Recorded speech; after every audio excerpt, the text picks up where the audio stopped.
आवाज सबको आ जाने दो, वेट करो।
आवाज आ रही है ना?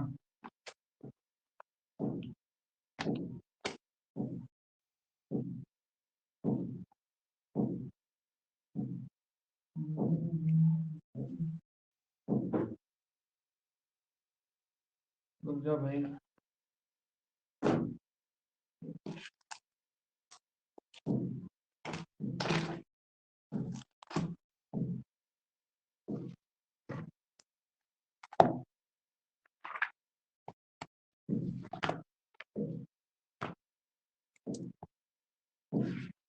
कहाँ तक हुआ था एक बार तुम लोग देख लो।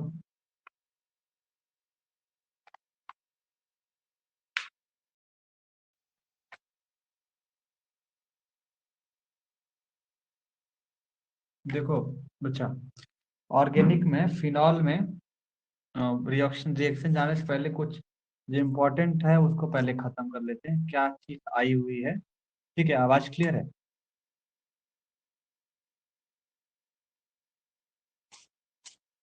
तो बेसिकली देखोगे तुमसे तो अगर पेपर उठाओगे तो उसमें ये क्वेश्चन पूछा गया है। और पहला ortho nitrophenol, ortho nitrophenol,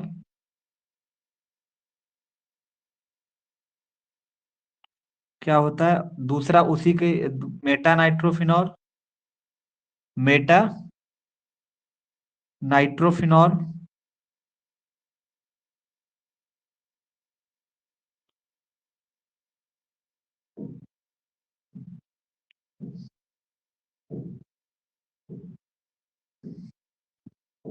hello, आवाज आ रही है?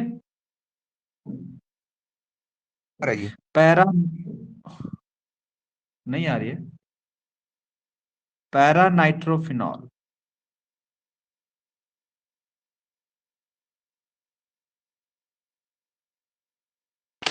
हेलो शालिनी, आवाज आ रही है बच्चा?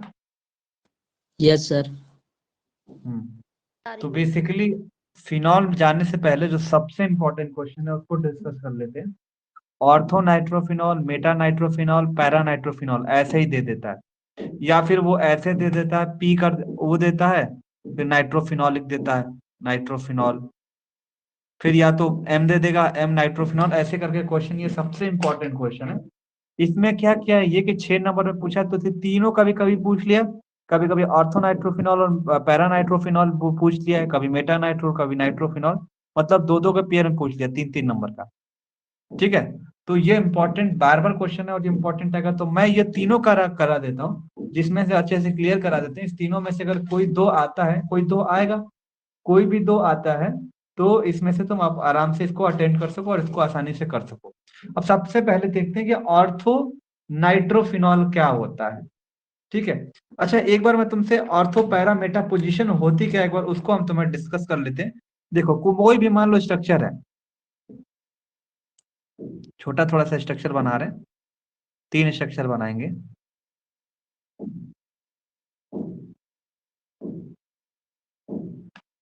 देखो ये स्ट्रक्चर एक बेंजीन का रिंग होता है। ठीक है, अगर तुमको देखना होगा, जैसे हमारा ये बेंजीन का रिंग है ना, देखो बच्चा, तुम्हें पता कि सर अगर यहाँ पे ओ OH लगा देते हैं, ओ OH सेम पोजीशन पे ओ OH लगा देते हैं ऊपर, ओ OH, अगर सेम पोजीशन पे अगर हम ओ OH लगा दिए हैं यहाँ पे बच्चा, क्या टाइप कर रहे हो तुम, क्या चल रहा है?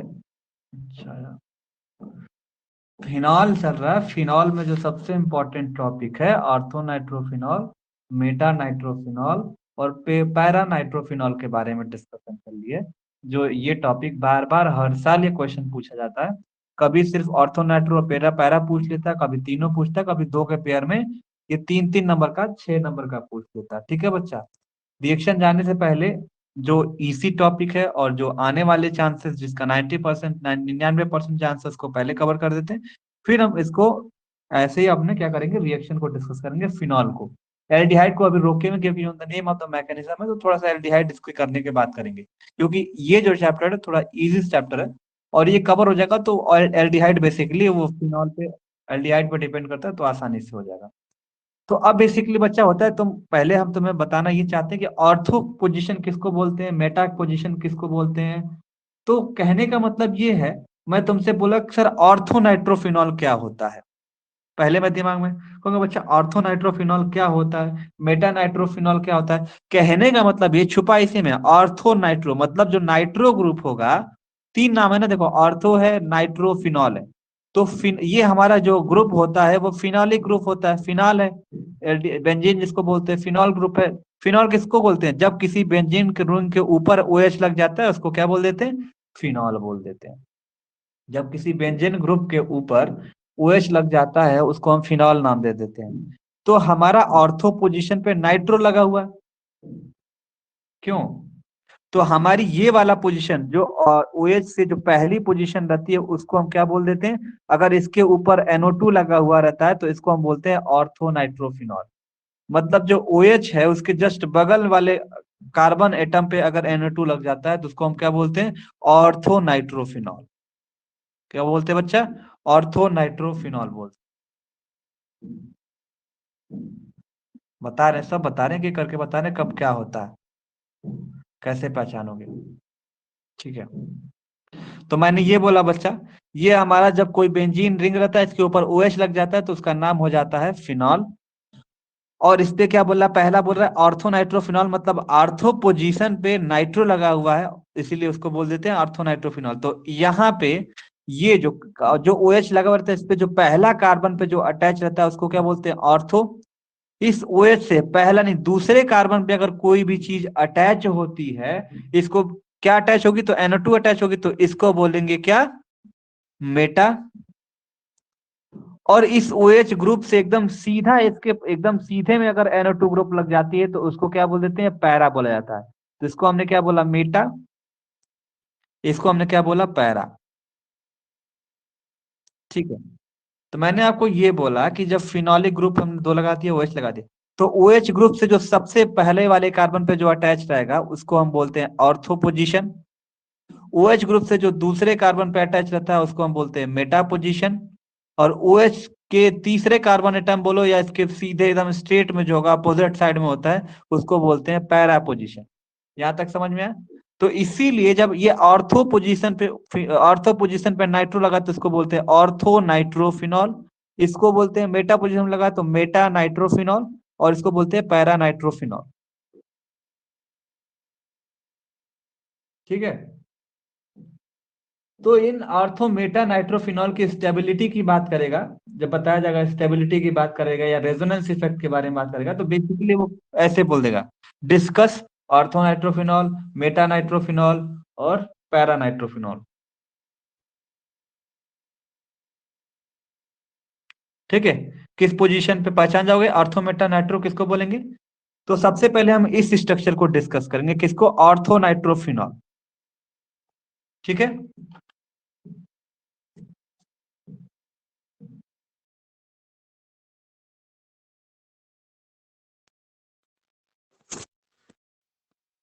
ऑर्थो, फिर हमारा क्या है नाइट्रो, फिर हमारा फिनॉल।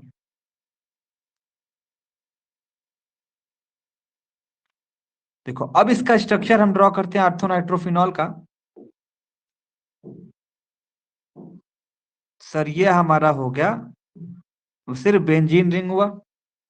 अगर इसको हम सर ड्रॉ करते हैं तो सिर्फ इसको बेंजीन रिंग बनाते हैं। अगर इसी के ऊपर सर OH अगर लगा देते हैं तो ये क्या बन जाता है? फिनॉल बन जाता है। जब इसी के ऊपर जब हम OH लगा देते हैं तो फिनॉल बन जाता है।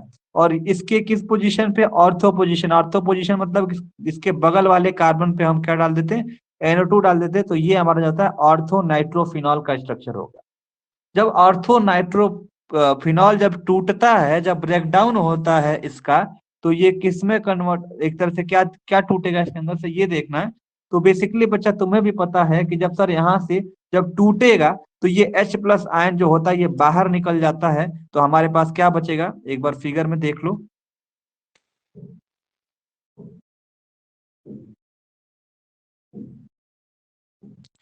तो जब ये हमारा जब यहाँ से OH जब गया, जब OH यहाँ से निकल गया तो हमारे पास इस पे नेगेटिव चार्ज आ जाता है।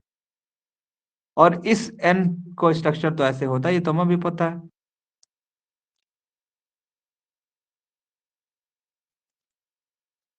तो बेसिकली जब H+ आयन हमारा टूट के बाहर जाता है तो इस तरह का स्ट्रक्चर यहाँ पे देखने को मिलता है। इसके अंदर क्या मिलता है? इस तरह के स्ट्रक्चर को देखने के लिए मिलता है, जहां पे ये N डबल बॉन्ड O और NO नेगेटिव चार्ज से ये अटैच रहता है इस ऑर्थो पोजीशन पे, NO2। तो हमने ये देखा जब ऑर्थो नाइट्रोफिनॉल जब हमारा टूट रहा है, ठीक है, जब टूट रहा है तो हमारा ये स्ट्रक्चर बन रहा है। जब ये स्ट्रक्चर बन रहा है तो इसी स्ट्रक्चर को हमें क्या करना है? स्टेबलाइज करना है। तो इसके बारे में कुछ हम थियरी लिख लेते हैं, फिर तो मैं आपको समझाते हैं ये चीज है क्या। तो देखो इसमें क्या होता है कि जो अनायन जो हमारा इसमें अनायन होता है ना, वो किससे स्टेब्लिश होता है? अनायन मतलब क्या होता है? पॉजिटिवली चार्ज की negatively charge? Type in chat box. तो एनायन मतलब होता है, क्या होता है? जल्दी बताओ, मैं नहीं बताऊंगा, तुम लोग बताओ जल्दी।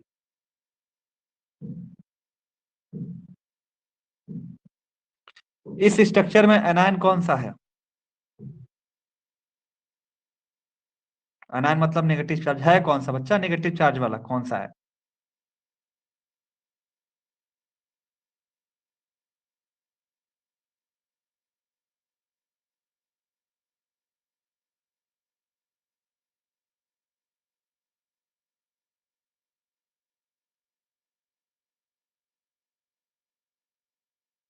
नहीं छाया, देखो बच्चा वो पॉजिटिव था, वो OH में जब था तो पॉजिटिव था।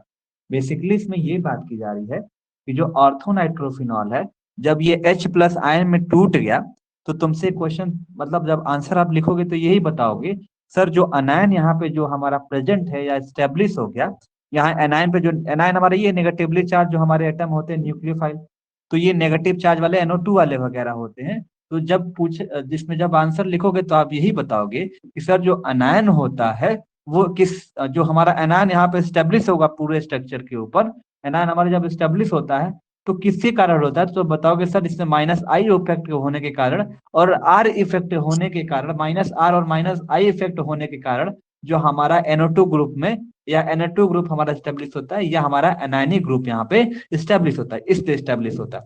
फिर बाद में जब इसका रेजोनेंस स्ट्रक्चर आप ड्रॉ करोगे तो आप यही बताओगे कि सर रेजोनेंस इफेक्ट में जो इसका रेजोनेटिंग स्ट्रक्चर होता है वो बहुत ही ज्यादा स्टेबल होता है, क्योंकि यहाँ पे दो अपोजिट साइड के चार्ज यहाँ पे प्रेजेंट होते हैं। तो सबसे पहले ये बताओ, इसके बारे में डिस्कस करोगे कि है क्या, तो आप ये डिस्कस करोगे कि पहला पॉइंट डिस्कस करोगे इसमें, पहला पॉइंट ये बताओगे सर जो अनायन यहाँ पे स्टैब्लिश होगा मींस द अनायन स्टैब्लिश, जो भी लिख देना स्टैब्लिश या स्टैब्लिश जो भी बोलते हैं, establish anion is established by minus I effect, by minus I effect। फिर बताओगे power of NO2, power of NO2 group, जो हमारा NO2 ग्रुप है, ये I effect as well as किसके कारण होता है? आप माइनस R इफेक्ट, तो बोलोगे as well as minus R effect, minus R effect बच्चा। तो आपने यहां बताया कि सर जो अनायन यहाँ पे स्टेब्लिश हुआ वो किसके कारण से हुआ, तो आप ये बताओगे कि सर इसमें जो अनायन स्टेब्लिश हुआ वो माइनस आई इफेक्ट के कारण स्टेब्लिश हुआ और माइनस आर इफेक्ट के कारण स्टेब्लिश हुआ, और इसमें हमारा जो एनायन है वो कौन सा है? तो NO2 ग्रुप हमारा यहाँ पे। इतना समझ में? बोलो type in chat box yes और नो। एक बार सर फिर से बता दीजिए, बात करने लगे तो। देखो अब इसका जो सेकंड पॉइंट है वो हमने नहीं डिस्कस किया है, बस हमने सिर्फ ये ऑर्थोनाइट्रोफिनॉल का स्ट्रक्चर बना है, हमने इसको तोड़ दिया, H+ आयन निकल गया। तो हम क्या करेंगे, बस यहाँ पे एक बार स्ट्रक्चर को ड्रॉ करेंगे, फिर नीचे हम रेजोनेटिंग स्ट्रक्चर को ड्रॉ करेंगे, तो मतलब इस स्ट्रक्चर को रेजोनेंस में बैलेंस करने की कोशिश करेंगे। वो कैसे हम अभी बता, पहले स्ट्रक्चर को हमने ड्रॉ किया तो हमने देखा कि जब जैसे H+ आयन निकालते तो यहाँ पे नेगेटिव चार्ज है ना, लेकिन जो हमारा ऑर्थो पोजीशन पे नाइट्रो जो ग्रुप लगा हुआ है, जो ये NO2 ग्रुप लगा हुआ रहता है, वो किसके कारण यहाँ पे स्टेब्लिश होता है, किसके कारण यहाँ इसी पोजीशन पे लगा रहता है? क्यों बोलेंगे कि सर ये इसी पोजीशन पे लगा है, नाइट्रो ग्रुप पे, जो नाइट्रो ग्रुप है ऑर्थो पे क्यों लगा है, इसी के बगल में क्यों लगा है? तो ये क्यों लगा रहता है? तो क्योंकि माइनस आई इफेक्ट के कारण लगा होता है और माइनस आर इफेक्ट के कारण यहाँ पे इसके बगल में लगा रहता है। बस इसका पहले वाले लाइन का यही उत्तर है कि सर NO2 जो ग्रुप हमारा है वो एक तरह से हमारा क्या है, एनायन है। एनायन मतलब हमारा नेगेटिवली चार्ज हमारा न्यूक्लियोफाइल है, वो क्यों लगा हुआ है? तो हमारा due to minus I effect और माइनस आर इफेक्ट के कारण इसके जस्ट बगल में लगा हुआ है। ठीक है, अब हम इसको उठाएंगे, स्ट्रक्चर के बारे में रेजोनेटिंग स्ट्रक्चर ड्रॉ करेंगे इसका। तो दूसरा में इसका रेजोनेटिंग स्ट्रक्चर, ये जो उठाते हैं इसको, इसका रेजोनेटिंग स्ट्रक्चर, रेजोनेंस पढ़े हो ना, रेजोनेंस मतलब किसी को बताना कि वो कितना स्टेबल है। Yes Shalini, I am clear? ठीक है बच्चा, अभी हम ऑर्थोमेटा नाइट्रोफिनॉल, जैसे हमने इस स्ट्रक्चर को उठाया शालिनी, जिसको हमने बाहर की तरफ तोड़ के निकाला है, और हमें इसमें बताना रेजोनेंस के स्ट्रक्चर के बारे में। ऑर्गेनिक में तुम लोग बड़ा सुनेंगे, सर रेजोनेटिंग स्ट्रक्चर ड्रॉ कर दीजिए, ये वो 11th-12th क्लास में बड़ा मजा आता था। रेजोनेटिंग स्ट्रक्चर में होता क्या था, इलेक्ट्रॉन इधर उधर कूदता फिरता था बस।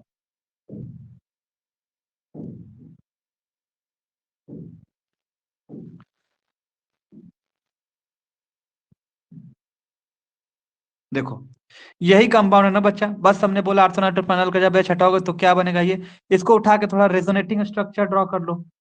तो अब जब ये रेजोनेटिंग स्ट्रक्चर में होता क्या, देखो रेजोनेटिंग स्ट्रक्चर में क्या होगा, जो हमारा ये वाला बॉन्ड है, यहाँ का बॉन्ड क्या हो जाएगा, यहाँ पे शिफ्ट होना चाहेगा, और ये वाला डबल बॉन्ड यहाँ पे शिफ्ट हो जाएगा, तो नेगेटिव चार्ज यहाँ पे आ जाएगा। तो एक तरह से जब इसका स्ट्रक्चर ड्रॉ करोगे तो ये कैसे बन जाएगा, देखो ऐसे, ये ऑक्सीजन ऊपर नेगेटिव चार्ज, और ये हमारा बॉन्ड ऐसे पोजीशन पर रखा हुआ है। अब यहां से जब डबल बॉन्ड टूटा तो ये डबल बॉन्ड कहां पे चला आया, इस पोजीशन पे चला आया। किस पोजीशन बच्चा, मतलब यहाँ पे चला है, नाइट्रोजन और इस कार्बन के बीच में, तो डबल बॉन्ड अब यहाँ पे है, शिफ्टिंग ऑफ बॉन्ड होता है रेजोनेंस। तो यहाँ से उठ के यहाँ पे चला आया, और यहाँ पे नाइट्रोजन है, ये नाइट्रोजन वाला क्या हो गया, टूट के यहाँ पे नेगेटिव चार्ज आ जाएगा। तो ये जो डबल बॉन्ड नाइट्रोजन के पास लगा हुआ वहां सिंगल बॉन्ड हो जाएगा और ऑक्सीजन के ऊपर क्या आ जाएगा, नेगेटिव चार्ज आ जाएगा। और यहाँ पे ऑलरेडी नेगेटिव चार्ज इस ऑक्सीजन पे था ही। तो ठीक है, तो ये क्या था, एक फर्स्ट टाइप स्ट्रक्चर। ये हमारा सेकंड स्ट्रक्चर हो गया।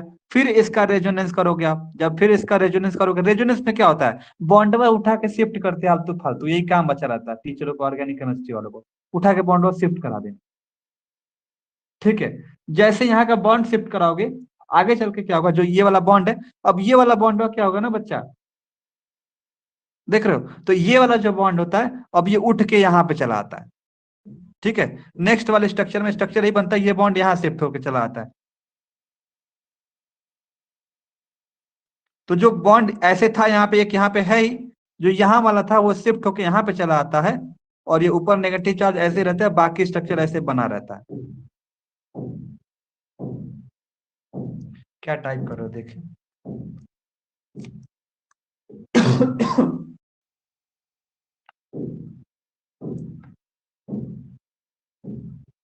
हाँ, बॉन्ड का तबादला होता है, गुड, वेरी गुड, बॉन्ड का तबादला होता है। ठीक है बच्चा, तो बेसिकली यही बताया कि सर जब हम ऑर्थो नाइट्रोफिनॉल को जब लिए हम, जब ऑर्थो नाइट्रोफिनॉल को जब सर लिए हम, जब इसका रेजोनेंट स्ट्रक्चर, तो पहला इस टाइप का स्ट्रक्चर बनेगा, और ये दो तरह का स्ट्रक्चर बना सकता है, एक इस तरह का बना सकता है और एक नीचे की तरफ बनाएगा।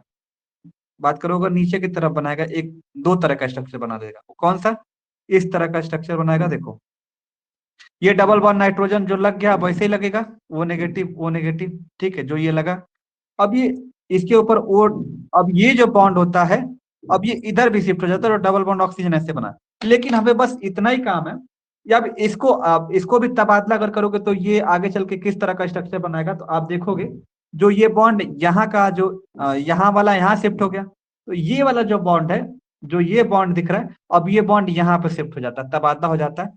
तो तबादला जब करोगे इसका, इस बॉन्ड का यहाँ पे,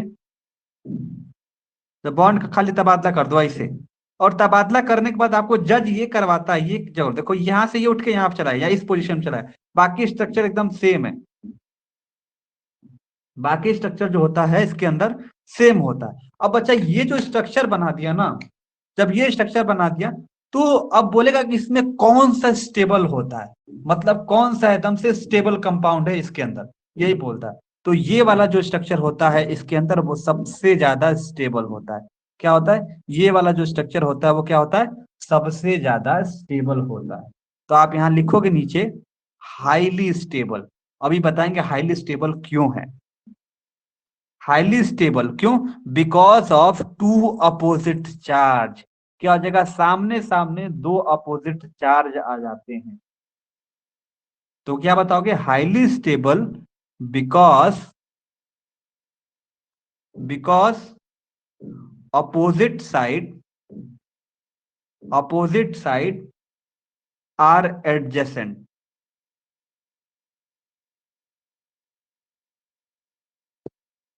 हाँ, तो अब इसके थियोरी के बारे में डिस्कस कर लेते हैं। तो हमने क्या किया, रेजोनेंस को डिस्कस किया ना, तो यहां लिखोगे सेकंड में, इन रेजोनेंस इफेक्ट। क्या बताओगे, in resonance effect. Sir in resonance effect क्या होता है, कहोगे सर इन रेजोनेंस इफेक्ट में क्या होता है कि सर हम एक रेजोनेटिंग स्ट्रक्चर को ड्रॉ करते हैं, और रेजोनेटिंग स्ट्रक्चर जब हम ड्रॉ करते हैं तो उसमें हमें एक स्टेबल कंपाउंड मिलेगा, एक स्टेबल कंपाउंड मिलेगा ऑर्थो ग्रुप का, और जो वो स्टेबल जो कंपाउंड होगा उसमें जो चार्ज होंगे वो एक दूसरे से अपोजिट होंगे, एक दूसरे से क्या होंगे, एडजेसेंट होंगे। उस स्ट्रक्चर को हम बोलेंगे वो आर्थो नाइट्रोफिनॉल का एक स्टेबल कंपाउंड है। बस इतना करना है, पूरा नंबर लेके जाना है। अपोजिट कहाँ है, दोनों में तो नेगेटिव चार्ज है बच्चा। कहने का मतलब क्या है, अपोजिट साइड्स आर एडजेसेंट, मतलब क्या होता है कि जो दोनों अपोजिट चार्ज, मतलब पॉजिटिव नेगेटिव नहीं मैं बोल रहा हूं, इसके स्ट्रक्चर के अपोजिट, इस स्ट्रक्चर के अपोजिट एडजेसेंट चार्ज है कि नहीं है। एडजेसेंट चार्ज से अपोजिट चार्ज एडजेसेंट बोल रहा हूं भाई। अब देखो थियरी लिखेंगे तो बताओगे सर इन रेजोनेंस इफेक्ट के अंदर इसमें one of one of resonating structure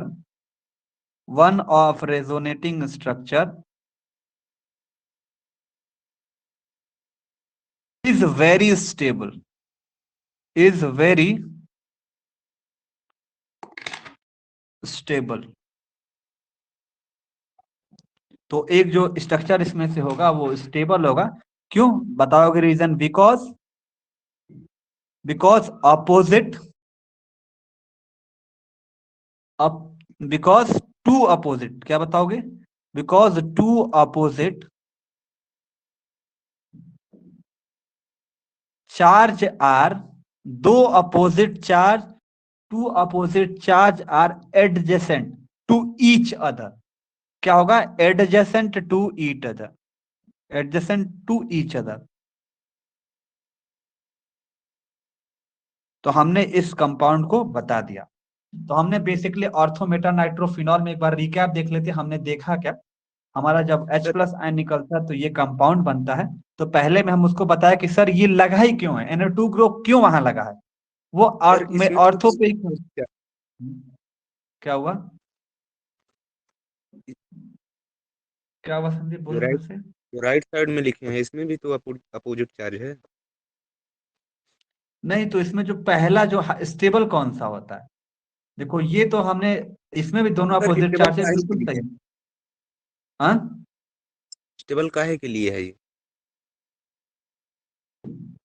क्या कह रहे हो? अरे भाई, जो ये हमारा ऑर्थोमेटानाइट्रोफिनॉल है, तो इसमें से बोलता है कि कौन सा स्टेबल है, बस इसको नॉर्मली एक्सप्लेन कर, स्टेबल कंपाउंड बताने लाते हैं। तो इस तो सर यही काहे ये बीच वाला वाला कंपाउंड स्टेबल तो कोई नहीं है? कौन सा? काहे बीच वाला ही स्टेबल है? साइड में जो दो तरफ लिखे हैं ये सब काहे नहीं है स्टेबल? देखो, इसलिए स्टेबल है, जब इसका रेजोनेटिंग, अब जब आप उसको क्या बोलते हैं, यहाँ पे जब काउंट, जब ये वाला बॉन्ड यहाँ पे शिफ्ट हो जाएगा तो डबल बॉन्ड यहाँ पे आ जाएगा। तो ऐसे देखोगे तो क्या होगा कि कंजुगेशन में एक तरह से दिख जाता है, ये स्टेबिलिटी को ऑर्डर एक शो कर जाता है। देखो, अगर यहाँ से चालू करते हैं तो ये यहाँ पे आ जाएगा, तो डबल बॉन्ड सिंगल बॉन्ड, फिर ये डबल बॉन्ड हो जाता है, फिर सिंगल बॉन्ड, फिर double bond single bond, double bond single bond. तो एक तरह से देखोगे तो बेसिक कंजुगेशन में कोई भी स्ट्रक्चर होता है, अगर कंजुगेशन में अगर वो आ रहा है, अब ये नेगेटिव चार्ज अगर बॉन्ड शिफ्ट हो जाएगा तो एक तरह से फॉलो करेगा इसको। और इसी, क्या हुआ, कुछ नहीं हाँ, बताइए।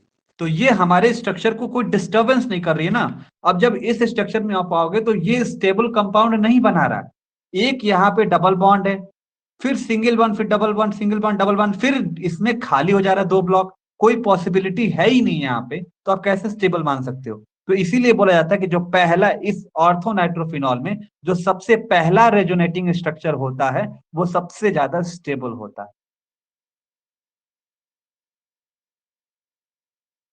समझ गए? सर बैलेंस्ड रहता है ना, तो इसमें क्या दिक्कत है कि सिंगल डबल देखो कहाँ, सिंगल डबल?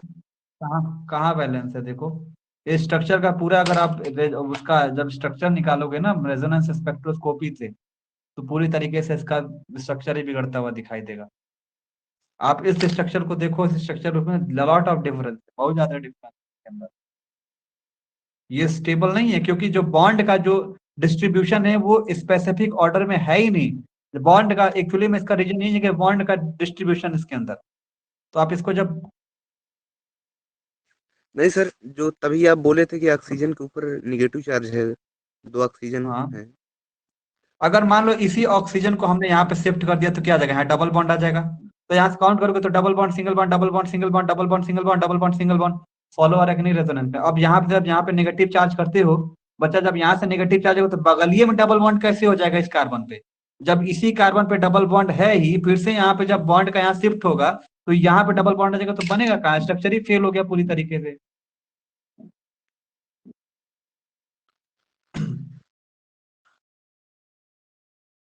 क्या इसमें ठीक। देखो बॉन्ड का डिस्ट्रीब्यूशन अच्छी है। जब यहां से नेगेटिव चार्ज से अगर बॉन्ड घूम के यहाँ पे अगर आता है तो इसी कार्बन पे फिर से डबल बॉन्ड आ जाएगा। तो जब इस कार्बन के ऊपर चार ही वैलेंसी होती है तो दो ऑलरेडी ये ले रखा है, तीन यहाँ से, चार एक यहाँ से, जब एक और यहाँ पे शिफ्ट करोगे तो ये क्या कर देगा, बॉन्ड ये सेटिस्फाई नहीं कर रहा है वैलेंसी को। इस पोजीशन पे देखो, कार्बन अगर है यहाँ पे, इस पोजीशन पे देखो, अगर यहाँ से इस कार्बन पे देखोगे तो एक दो तीन, जब ये बॉन्ड शिफ्ट आएगा तो चार हो जाएगा, तो कोई डिस्टर्बेंस नहीं। फिर इस कार्बन पे आओ तो 1 2 3 4 ऑलरेडी सेटिस्फाई है, इस कार्बन पे आओ तो भी सेटिस्फाई है, इस कार्बन पे आओगे तो भी सेटिस्फाई है, इस कार्बन पे आओगे तो भी सेटिस्फाई है। ये बताइए, ये जो बीच वाले में है, अभी जो बताए हैं आपकी कार्बन की वैलेंसी 4 होती है, तो ऑक्सीजन का हाँ वो ऊपर वाला -4 जो आ जाएगा डबल बॉन्ड बन जाएगा। तो हाँ, ये तो वाला 4 जो हो गया। साइड वाला है 4 5 ये भी बॉन्ड बना 4 हो, लेंगे सर। क्यों ये 5 क्यों बनाएगा बच्चा? मैंने ये बोला, ये जो दिखाया हो ना यहाँ पे एरो दिखा के, वो जब ये एरो जी दिखा के यहाँ पे ले जा रहे हैं तो वो अलग दूसरे वाले स्ट्रक्चर का है, इस स्ट्रक्चर पे जब बॉन्ड यहाँ पे आ जा रहा है। अच्छा ये अच्छा, तो हम ठीक बता ठीक रहे सर। हैं कि ये चला, ये जाएगा तो ये स्ट्रक्चर बनेगा। और जब इसी स्ट्रक्चर में, इसी स्ट्रक्चर जी देखो, ये वाला जब स्ट्रक्चर जाएगा यहाँ पे तो ये स्ट्रक्चर बना दे रहा है, जब ये वाला घूम के यहाँ जाएगा तो यहाँ वाला स्ट्रक्चर बना रहा था। ठीक ठीक, तो ये समझ बिल्कुल गए। ये बना रहेगा। हम सोचे कि डबल बॉन्ड बना लेंगे। चलिए ठीक।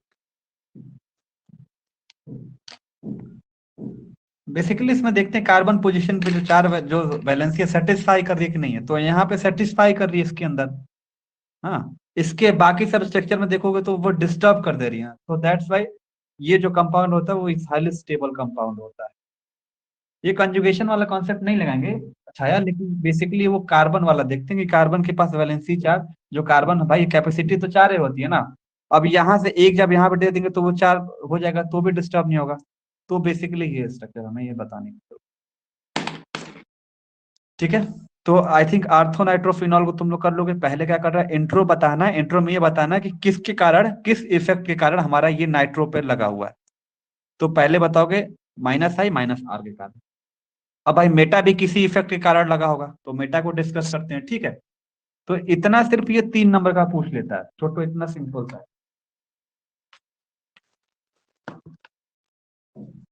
तो हम नोट्स पे ही बता दिए, कोई बात नहीं।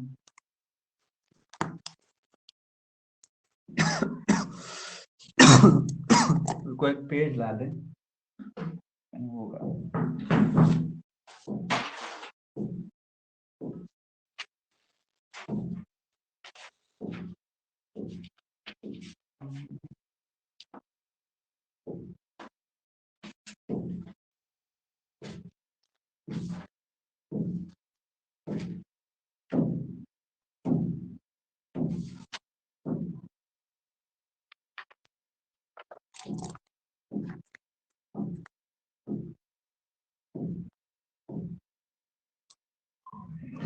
देखो बच्चा, अब डिस्कस करेंगे क्या, मेटा नाइट्रोफिनॉल को। सर ब्लैक पेन से ज्यादा यूज नहीं करते। अरे, पूरी फुल, अच्छा पूरी फुल है। पेन, पेन एक पैकेट लेके रखे हैं, पूरा पूरा इतना ज्यादा पेन रखे। आई थिंक मेरे पास होगा 150 पेन तो खाली होगा। यही पेन लेते हैं, कॉल्स बटर और एक साइनो स्पाइसी जो 3 रुपए वाली आती है वो। अभी ये पूरी पड़ी हुई ये,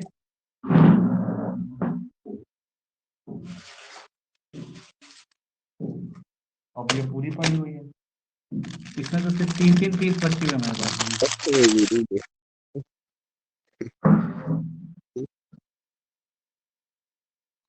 अग्नि 4G अच्छी होती है, अच्छा अच्छा, अब वही लेके आएंगे, अग्नि 4G चलिए लेके आएंगे। अब चलो देखो मेटा नाइट्रोफिनॉल क्या होता है।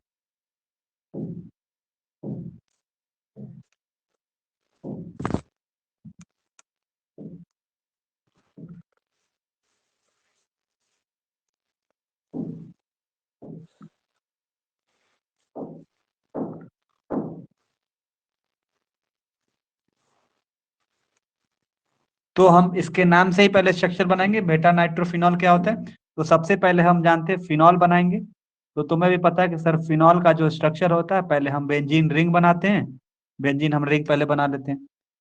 तो double bond, single bond, double bond, single bond, double bond, ये हमारा हो गया बेंजीन। और बेंजीन के ऊपर अगर OH ग्रुप लग जाता है तो वो हो जाता है हमारा फिनॉल हो जाता है। अब ये फिनॉल हो जाता है। अब बताएंगे बच्चा, फिनॉल जब हमारा ये बन गया तो अब हमारा बोलेंगे मेटा पोजीशन कौन सा। तुम्हें पता है कि सर इसको बोलते हैं ऑर्थो पोजीशन, इसको बोलते हैं मेटा पोजीशन, इसको बोलते हैं क्या, पैरा पोजीशन। तो हमारा जो मेटा नाइट्रोफिनॉल है तो इस मेटा पोजीशन पे हमारा क्या लग जाएगा, NO2 ग्रुप लग जाएगा। क्या हो जाएगा, NO2 ग्रुप लग जाता है। अच्छा सर ये ठीक है। बताइए,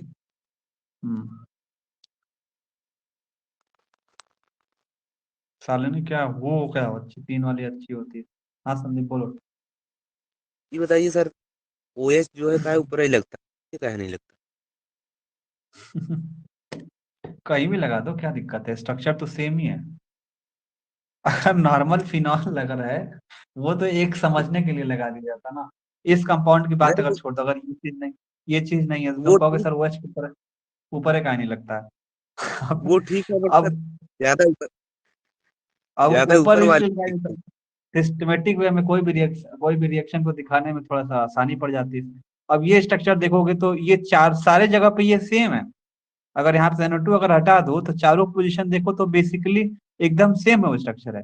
क्योंकि अगर बेंजीन का सिर्फ नॉर्मल स्ट्रक्चर आप ड्रॉ करते हो, नॉर्मल अगर ड्रॉ करते हो तो तुम्हें भी पता है कि double bond single bond double bond ऐसे है। इसके ऊपर हमने क्या लगा, देखो ये कार्बन है सारे, तो सारे पे हमारा क्या लगा, H लगा हुआ है, यहाँ पे भी H लगा हुआ है, यहाँ पे भी H लगा हुआ है, जो तुम्हें H दिखता नहीं है। तो सारे जगह पे तो सेम है, सारा जगह तो सेम है, आप किसी H को हटा के अब उसके ऊपर वो H लगा दो। अच्छा ये बताइए ये सर, वो ठीक, ये बताइए कोई बेंजीन रिंग में काहे कोई स्फेयर में बॉन्ड चलता है किसी किसी में? स्पेयर में, वो हाँ स्पेयर जो तीन समझ रहे हो वाला। ना, ये वाला, ये जो समझ रहे हो ये चीज, ये जो होता है वो ये बताता है कि इसके अंदर बॉन्ड है वो कंजुगेशन में है और बिल्कुल स्टेबल में है। तो बेसिकली इसी चीज को हम ड्रॉ कर देते हैं ऐसे में, तो दोनों स्ट्रक्चर अंदर में ये सर्किल से दिखा दिया जाता है, इसके बॉन्ड को दिखाते हैं ना। अब देखो क्यों दिखाते हैं इसके अंदर, क्योंकि जब यहाँ पे कार्बन पोजीशन पे आप जब जाओगे तो कार्बन के पास कैपेसिटी कितनी है, ये हाइड्रोकार्बन के अंदर सारे चीज पढ़ते हैं। फर्स्ट चैप्टर आपको याद होगा 12th क्लास की, तो उसको बोलते हैं हाइड्रोकार्बन। और उसमें बताया जाता है कि जो कार्बन होती है उसके पास जो वैलेंसी होती है वो 4 होती है, वो 4 से ज्यादा नहीं ले सकता। तो बेसिकली यही चीज की जाती है कि इस कार्बन के पास देखते हैं डबल, एक दो हो गया तीन, और एक हाइड्रोजन का चार। यहाँ पे भी कार्बन अगर बनाते हो तो एक दो तीन और एक चार, तो चार की वैलेंसी को सेटिस्फाई कर रहा है, मतलब वो क्या बैलेंस है। तो जब बैलेंस हो जाता है तो अगर इसके स्ट्रक्चर के अंदर बैलेंस है तो उसको हम सर्किल से कर देते हैं कि हाँ हमारा जो स्ट्रक्चर है इसके अंदर बैलेंस स्ट्रक्चर है। बॉन्ड का जो डिस्ट्रीब्यूशन है सिग्मा पाई का बिल्कुल एकदम सिस्टमेटिक वे में। इस- एक हमारे टीचर थे बोल रहे थे कि मोटाइल होते हैं ये बॉन्ड चलते रहते हैं बीच में जो स्फीयर में दिखता है। भाई अब अलग अलग सबका पढ़ाने का तरीका है। मानो अभी तो बायोलॉजी वाला मोटाइल था क्या। नहीं सर मतलब कि चलते रहते हैं बीच में बॉन्ड जो स्फीयर में दिखाता है। हाँ तो बोल सकते हो ना बॉन्ड का, अब जैसे इसका रेजोनेंस स्ट्रक्चर सबको पता है, तुमको भी पता है सर, जब इसका रेजोनेंस स्ट्रक्चर ड्रॉ करते हैं बेंजीन का, जैसे ये बेंजीन रिंग है, जब इसमें अगर रेजोनेंस स्ट्रक्चर आप अगर इसका ड्रॉ करते हो, तुम्हें पता है कि सर इसका बॉन्ड यहाँ पे शिफ्ट हो जाता है, यहाँ का यहाँ शिफ्ट हो जाता है, यहाँ का यहाँ शिफ्ट हो जाता है, तो एक तरह से तो चल ही रहा है ना ये। तो जब इसका नया स्ट्रक्चर आप ड्रॉ करोगे तो जो यहाँ वाला बॉन्ड था अब यहाँ आ गया, जो यहाँ वाला था वो यहाँ आ गया, जो यहाँ वाला था यहाँ चला गया। तो देखो क्या हुआ, तो चल ही रहा है ना, एक तरह से साइकिल की तरह से रोटेट ही कर रहा है।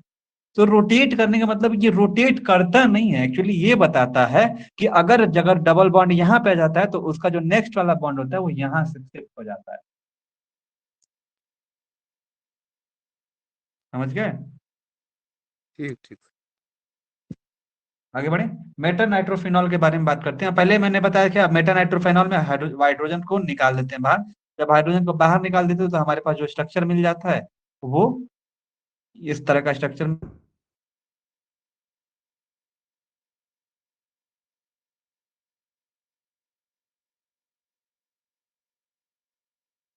वो अब मेटा पे क्यों लगा है, तो उसका अब आंसर लिखेंगे कि मेटा पे क्यों लगता है। तो आप ये बताओगे जो सर यहाँ पे एनायन स्टेब्लिश हुआ, वो एक सिंपल सा आंसर बताओगे, माइनस आई इफेक्ट। क्यों माइनस आई इफेक्ट, क्यों कि जो NO2 ग्रुप होता है वो नेगेटिव चार्ज की डेंसिटी को इंक्रीज कर देता है। ये क्या WWE, अजीब सा प्रचार आने लगता है। पहले इसको ड्रॉ कर लो, थोड़ा सा हम पानी पी लें।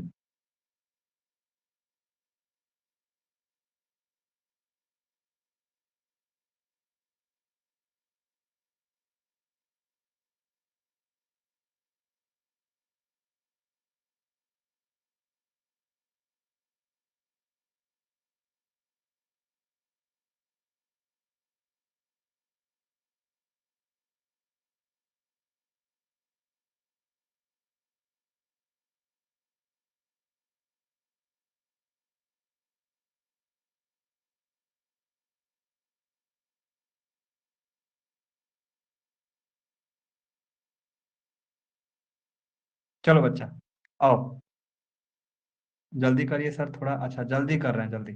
देखो बच्चा, तो इसके अंदर जो एनायन ग्रुप होता है, अब देखो इस स्ट्रक्चर का ना बच्चा, अब रेजोनेटिंग स्ट्रक्चर नहीं बनता है, ठीक है शालिनी छाया। अब कोई पूछेगा क्या मेटा नाइट्रोफिनॉल का रेजोनेटिंग स्ट्रक्चर पॉसिबल है, तो आप बोलोगे नो। अगर पूछा जाएगा कि आगे वाला मतलब कि अगर ऑर्थो नाइट्रोफिनॉल का पूछा जाएगा क्या उसके अंदर रेजोनेटिंग स्ट्रक्चर पॉसिबल है, नहीं होता है। अब क्यों नहीं होता है, जो संदीप तुम्हें कंजुगेशन का कॉन्सेप्ट बताया था वो बिल्कुल सही था। तो यहाँ पे अब यहाँ पे क्लियर होता दिखाई दे रहा है कि सर क्योंकि ये कंजुगेशन में नहीं रहता है तो इसीलिए इसके अंदर रेजोनेटिंग स्ट्रक्चर पॉसिबल नहीं है। अब देखो कैसे, अब इसकी थियरी पहले लिखते हैं। एनायन, अब इसमें पहले देख लेते हैं एनायन NO2 ग्रुप आया कैसे। तो बताओगे जो एनायन आया, anion is establish by minus I effect. तो यहाँ पे जो एनायन स्टेब्लिश हुआ वो माइनस आई इफेक्ट के कारण हुआ, ठीक है। क्यों इफेक्ट हुआ, तो बताओगे सर बिकॉज जो NO2 ग्रुप होता है, जो NO2 ग्रुप होता है वो इससे दूर क्यों लगा रहता है, भाई कुछ ना कुछ गड़बड़ कर होगा तभी दूर है। तो जो NO2 ग्रुप होता है, ये जो ऑक्सीजन होता है, ये डेंसिटी, इसके डेंसिटी को ये कम करने लगता है। सोचो इतना बड़ा ये हानिकारक हानि पहुंचाता है ये। तो इसीलिए जो एनायन होता है वो मेटा पोजीशन पे इसलिए लगा रहता है, माइनस इफेक्ट के कारण लगा रहता है। और NO2 ग्रुप क्या कर देता है, ये करतूत इसका क्या है वो देखते हैं। बिकॉज जो NO2 ग्रुप होता है वो क्या कर देता है, कम कर देता है, मतलब कि डिक्रीज कर देता है। किसका क्या डिक्रीज करेगा, तो डिक्रीज करेगा चार्ज डेंसिटी।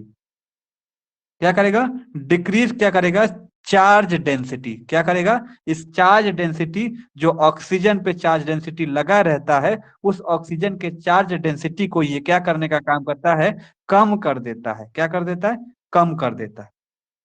तो आप पूछोगे कि सर ये बताइए कि सिर्फ इससे दूर क्यों लगा रहता है, क्योंकि ये जो चार्ज डेंसिटी होता है, ऑक्सीजन के चार्ज डेंसिटी को जो NO2 ग्रुप होता है वो कम करने का काम करता है। तो इसीलिए जो हमारा ये मेटा पे जो अनायन लगा हुआ रहता है वो मेटा पोजिशन पे थोड़ी और दूरी पे लगाया गया है। अब इसके बाद देखेंगे क्या सर ये इसका स्टेबल स्ट्रक्चर देखने को मिलेगा, तो कहोगे कि पहले सर इसका रेजोनेटिंग स्ट्रक्चर तो बनाओ। तो इसके अंदर होता क्या है, जो NO2 ग्रुप होता है वो कंजुगेशन में नहीं होता है, इसी के कारण जो यहाँ पे जो स्ट्रक्चर बनता है वो यहाँ पे क्या देखोगे, कंजुगेशन में जब रहेगा ही नहीं तो उसमें कैसे पॉसिबल होगा। तो नेक्स्ट पॉइंट में ये बताओगे, in this NO2 group is not in conjugation.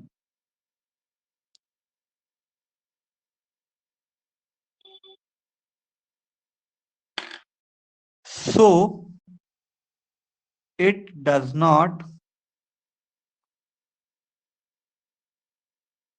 show resonance effect.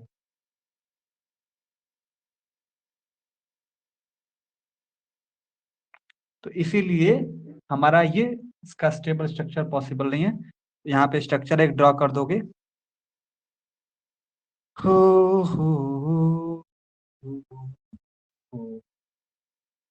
यह स्ट्रक्चर को बना दोगे क्योंकि यहाँ पे कोई रेजोनेंस स्ट्रक्चर पॉसिबल नहीं है। यहाँ से बॉन्ड चल रहा है, जब यहाँ से बॉन्ड चल रहा है तो इस नाइट्रो पोजीशन यहाँ पे लग जा रही है जो इस पूरे कार्बन को डिस्टर्ब करके रख दे रही है, जो रेजोनेंस स्ट्रक्चर को नहीं बनने दे रही है।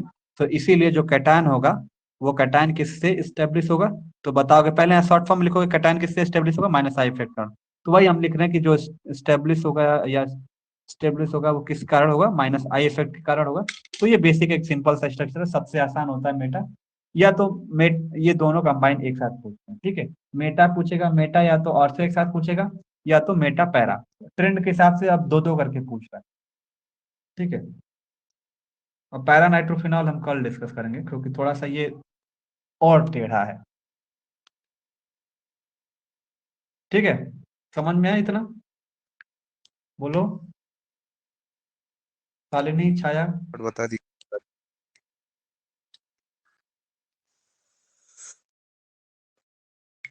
क्या हुआ संदीप,